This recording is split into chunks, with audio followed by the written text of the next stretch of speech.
fameux soir où les gens s'amusent et se déguisent, les âmes finissent morcelées, scellées lorsque l'enfance se brise. Horreur, mystère, un vent glacial fait trembler jusqu'en Antarctique. Légende urbaine, creepypasta, c'est l'heure du récit fantastique.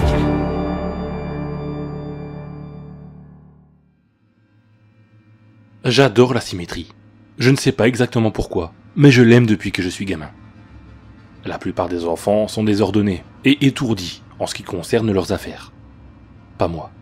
Je savais que tout avait une place, et dans ma chambre, tout était là où il fallait. Mes grands-parents n'avaient pas ça. Mes parents non plus. Pas une seule personne dans ma famille n'avait ça. J'ai commencé à le qualifier de ça parce que je crois vraiment que c'est quelque chose en moi. Un passager clandestin, qui ne devrait pas être là, mais qui vit à l'intérieur de moi. C'est un besoin, un désir d'être parfait, parfait sur les deux côtés. En tant qu'adulte, je suis arrivé à un point où je ne peux pas vivre normalement. Je ne peux pas garder un emploi. Les femmes ne restent pas avec moi parce qu'elles ne peuvent pas gérer ça. Honnêtement, je m'en fiche quand elles partent. Elles sont désordonnées et rendent les choses difficiles. Elles roulent sur mon côté du lit au lieu de rester dans le leur. Elles laissent la vaisselle d'un côté de l'évier, mais pas de l'autre. Je ne peux plus travailler, alors quand elles partent pour la journée, je dois rester à la maison et tout ranger. C'est un soulagement quand elles partent pour de bon.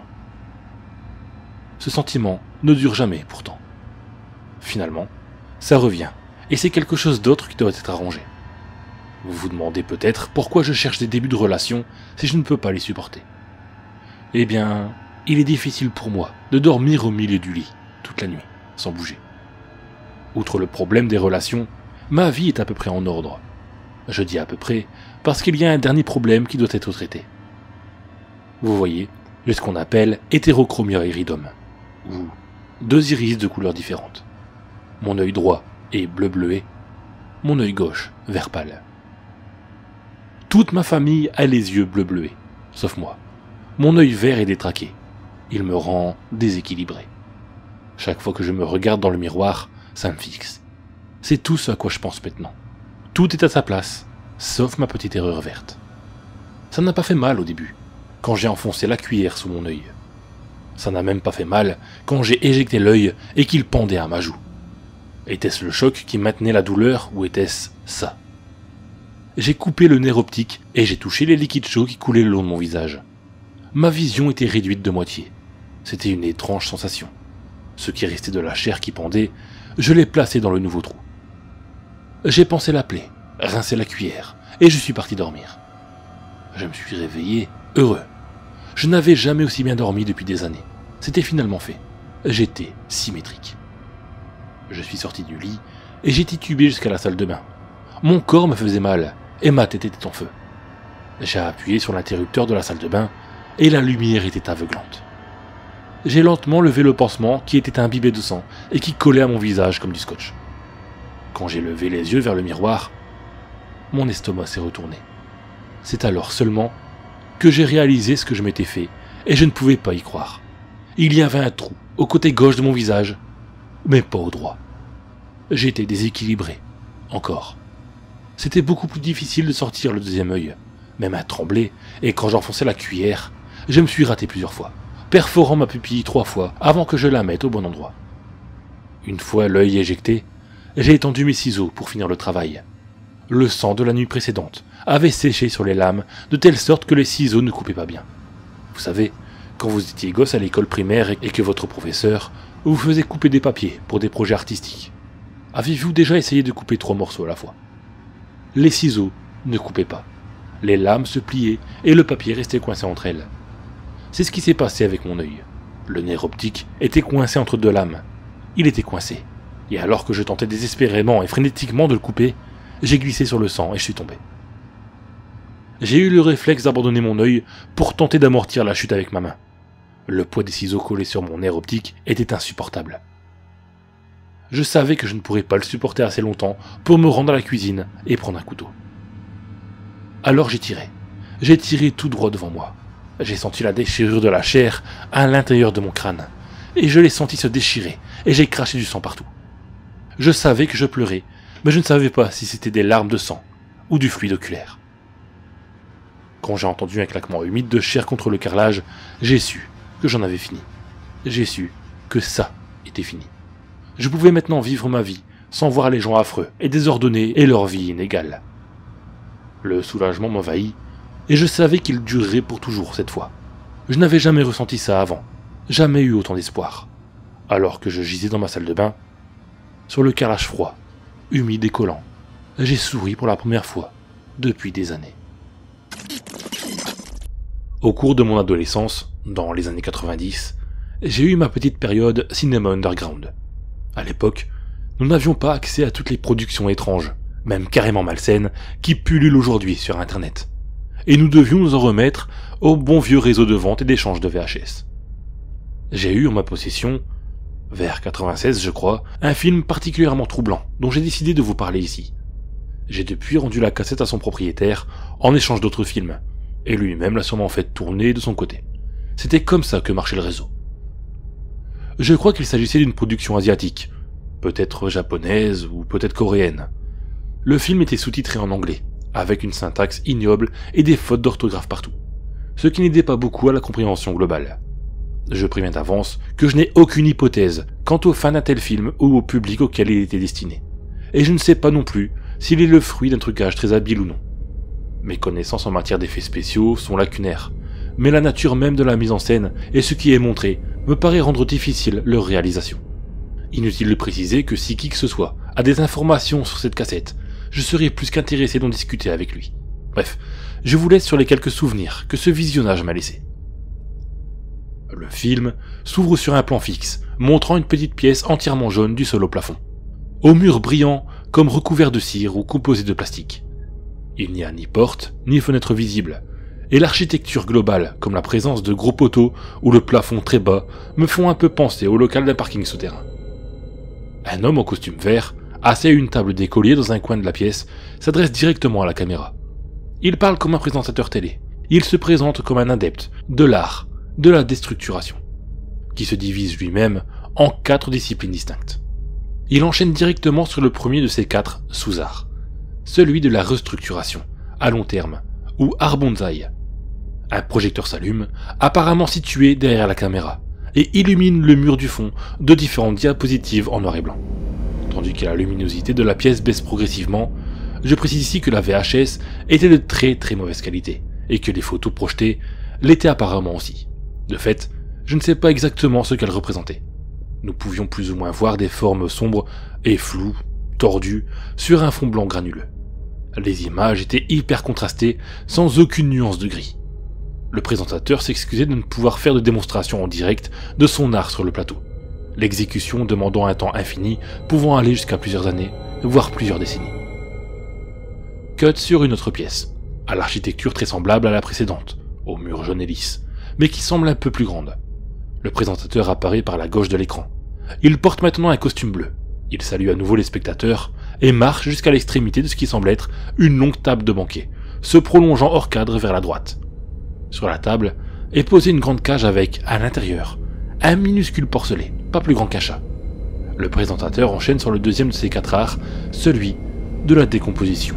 Il s'excuse par avance de ne pouvoir, pour des raisons légales, faire la démonstration sur des êtres humains. Il dit à peu près ceci: cet art est le plus simple et le plus rapide. Il ne demande que peu d'aptitude technique et pousse naturellement à la contemplation. Sur ce, il s'empare d'un genre de pistolet relié par la poignée à un long tuyau, et le pointe sur le cochon à travers les barreaux. Je vois l'animal tomber sans qu'aucun coup de feu ne soit audible, et la qualité de la vidéo ne permet pas de discerner une éventuelle blessure. Le présentateur demande au caméraman de zoomer, ce que celui-ci fait. La caméra s'arrête sur le cadavre en gros plan. À partir de là, le film passe en avance rapide. Nous devinons le corps se décomposer petit à petit. Sa silhouette se couvre de grosses taches noires et semble s'affaiser petit à petit. La séquence finit par s'arrêter sur un plan fixe de ce qui est devenu le cochon. Une simple forme vague, très sombre, qui n'a plus rien d'un animal.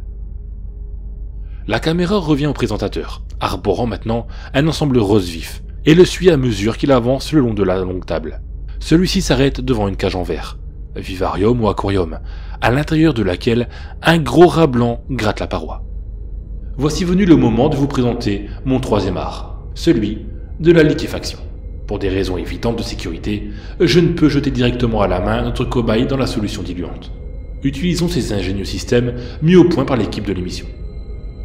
Le présentateur en trouve la trappe transparente au-dessus de la boîte et y passe un tube en plastique relié à un gros bidon muni d'un robinet. Il tourne le robinet et ce qui ressemble à de l'eau commence à remplir le vivarium. Le rat panique, il court dans tous les sens et se faufile sur place pour échapper au liquide. Ce dernier commence à bouillonner. Une écume se forme, comme de la mousse de bière, et recouvre la surface. Je distingue plus ou moins un vacillement dans l'image, comme au-dessus des routes en été. Aujourd'hui je me dis que c'était peut-être tout simplement de la fumée qui passait devant l'objectif. L'eau devient brune, puis noire. Le rat finit par arrêter de bouger, il respire encore quand le liquide commence à le recouvrir complètement. Cut. Nous revenons dans la première salle. La table d'écolier, au fond de la pièce, a laissé place à une sorte de petite table de chirurgien, inclinée presque à la verticale. Un animal, impossible à distinguer de si loin, est accroché. Les 4 pattes écartées maintenues par des chaînes ou des lanières. Le présentateur est désormais en blanc. Il annonce à la caméra sur le ton le plus sérieux du monde. Il est temps d'arbourer le 4e et le plus subtil des 4 arts, celui de la désolidarisation. Il marche jusqu'à la table de chirurgie et prend l'un des instruments posés à côté de l'animal. Peut-être un scalpel ou quelque chose du même genre, étant donné la taille et le bruit métallique de l'objet. Il commence à travailler son cobaye. Et nous entendons alors des miaulements perçants, horribles, comme ceux qu'émet un chat quand vous lui écrasez la queue par mégarde. Le miaulement devient plus rauque, plus plaintif, s'éternise. Et je devine, malgré la qualité médiocre de l'image, le sang sombre couler sur la fourrure de l'animal. Le film s'arrête ici.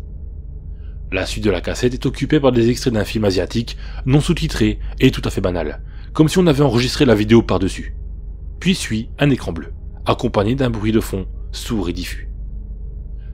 C'est, je crois, la description la plus précise que je pouvais faire de ce film.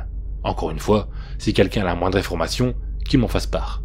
Quelqu'un a bien dû trouver la vidéo et la poster dans je ne sais quel coin mal fréquenté du web depuis le temps. En tout cas, j'espère. Je ne cherche pas forcément à la revoir, mais simplement à savoir d'où elle vient, et surtout, à savoir si oui ou non, ce que j'y ai vu est vrai. C'est bon. C'est bon. C'est bon. C'est bon.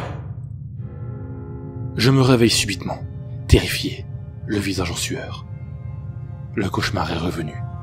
Ce cauchemar qui a hanté toute mon enfance. En pleine nuit, une maigre silhouette gratte la porte de ma chambre, l'ouvre doucement, passe son affreuse tête au sourire démesuré pour voir si je dors. Claudique en gloussant jusqu'à mon lit, tend une main squelettique jusqu'à ma gorge, m'étrangle. Mes vertèbres commencent à craquer pendant que son autre main arrache mon pyjama. Ses doigts osseux s'enfoncent doucement dans mon ventre, saisissent, puis sortent mes entrailles, et les portent à sa bouche démesurée, puis elle les mâchonne en répétant plusieurs fois « C'est bon, c'est bon. C'est bon, c'est bon. » J'entends soudain un grattement sur la porte de ma chambre. Je me raidis quand la porte s'ouvre. Je m'attends à voir apparaître dans l'entrebâillement l'horrible tête au sourire démesuré. Mais je ne vois rien. J'attends encore un peu, puis je pense subitement à mes 2 enfants. Je sursaute du lit. Je sors précipitamment de ma chambre. Je cours dans le couloir. J'ouvre leur porte à la volée. L'un se réveille en hurlant à s'en arracher les cordes vocales et gigote comme un ver sur son lit. Je constate avec effroi que l'autre lit est vide. Je demande à mon premier où est passé son frère, mais il continue de brailler. Alors je fouille la chambre, les autres pièces de la maison, avant de subitement me souvenir que j'avais pris mon petit dernier avec moi dans le lit. Je retourne dans ma chambre, des choses brillent sur la moquette. Je pousse l'interrupteur. Une lumière rougeâtre inonde la pièce. Je vois alors mon petit dernier allongé sur le dos, nu comme un ver, la nuque brisée, le visage tourné contre la moquette, le ventre ouvert, une partie de ses entrailles entortillée autour de ses jambes, l'autre nouée autour de son front et de son cou, son foie à moitié dévoré, son cœur posé sur son sexe. Je bégaye, je panique. Mais au moment d'appeler la police, je me sens soudainement soulagé. La mémoire me revient. Ce ne sont pas mes enfants.